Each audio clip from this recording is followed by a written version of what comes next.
Hey, Tropey Talk, it's Trope Talk, and welcome to another episode of Trope Talks. There hasn't even been one. Welcome to your very first episode of Trope Talks. Today, we talk about everyone's favorite, the internet's darling, enemies to lovers.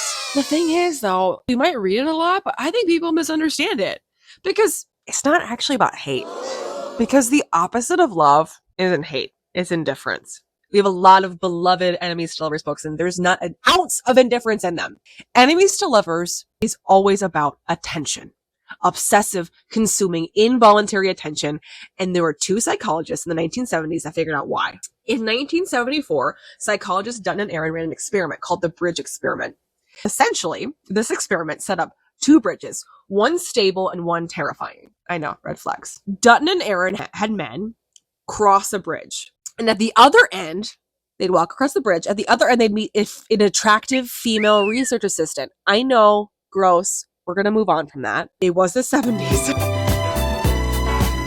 The men who crossed the scary bridge and then met the female research assistant reported to be more attracted to the female research assistant than the ones who crossed a stable bridge.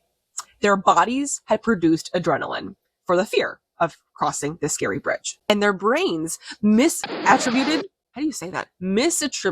that fear for attraction. In fact, the men who crossed the terrifying bridge were statistically more likely to call that female research assistant afterwards than the men who crossed the stable bridge. I know when that hotline blink. Anyway, this is the entire biological engine behind enemies to lovers. Your nervous system cannot tell the difference between fear and attraction. The key ingredient for enemies to lovers is conflict that has real stakes. It's not misunderstanding. It's not miscommunication. It's actual opposition, because the reader needs to believe that these two people genuinely threaten each other. And threaten doesn't have to be with swords. It can be with words, with academic prowess, or it can be in a training field, whatever you want.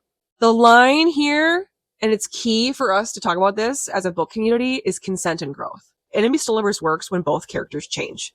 If only one person is changing, it's a really different story. I think that's why we relate to this so much and why we love to see it, is because we understand and we're taken in by this like lizard brain part of us. But the reason why we keep coming back for it is the growth of the two characters.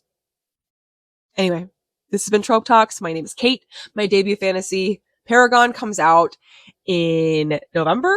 And I guess, love your enemy. And if you know a female research assistant in psychology, say sorry and say like you're doing a great job. Yeah, that's it. Happy reading. Bye.